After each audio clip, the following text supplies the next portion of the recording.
m'appelle Alain de César, je suis ingénieur INSERM. Ma spécialité, c'est l'imagerie médicale, donc je suis informaticien. Mon métier, ça consiste essentiellement à faire ce qu'on appelle du post-processing, c'est-à-dire on a des images médicales qui ont été faites par scanner, par IRM, par échographie, par tout un tas de modalités. Et ensuite, on peut avoir besoin de logiciels pour travailler sur ces images, pour extraire des informations qui seront pertinentes pour le médecin, pour porter un diagnostic. Par exemple, un examen d'IRM, ça peut être des centaines, voire des milliers d'images.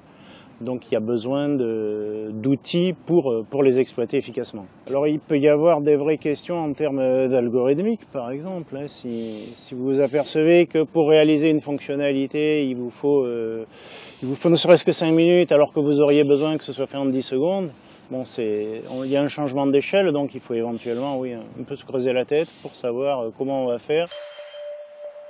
Il y a eu à un moment donné un besoin clairement d'étudier les vaisseaux, les artères en particulier, qui ont une forme extrêmement complexe. Et on avait à ce moment-là, il n'y avait aucun outil disponible pour l'étude sophistiquée à la fois de leur structure et de leur fonction.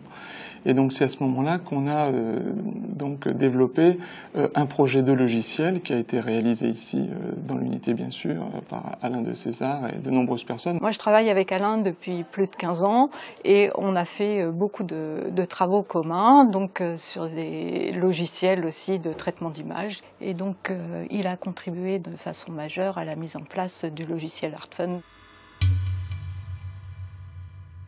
Le but premier, c'est de faire avancer la recherche scientifique, c'est-à-dire c'est d'aboutir sur des publications.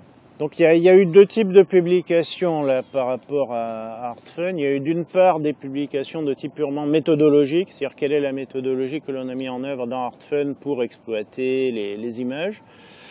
Et il y a eu d'autre part des publications de type beaucoup plus médical, c'est-à-dire là ce sont des résultats d'études faites sur des patients avec le logiciel. Les gens sont venus vers nous en disant on est très intéressés par votre outil, il faut le développer. Et ça a aussi, finalement, je dirais, lancé une dynamique de valorisation au sein de l'université de licence. Donc c'est un logiciel aujourd'hui qui a effectivement une licence et qui est partagé sur le plan universitaire avec des centres internationaux. Puis un autre point aussi, c'est qu'il y a une start-up qui va être créée. On a un prototype. Sur cette base-là, cette start-up se propose de créer un produit vraiment industriel qui reprendra les fonctionnalités développées et donc qui s'appuiera sur les publications, donc sur la validation du logiciel que l'on a fait. Ce logiciel est le résultat d'un vrai travail d'équipe et c'est vraiment la raison pour laquelle nous en sommes aussi fiers, c'est que c'est une des fois où effectivement on a tous pu intervenir à un moment donné dans la construction de ce logiciel.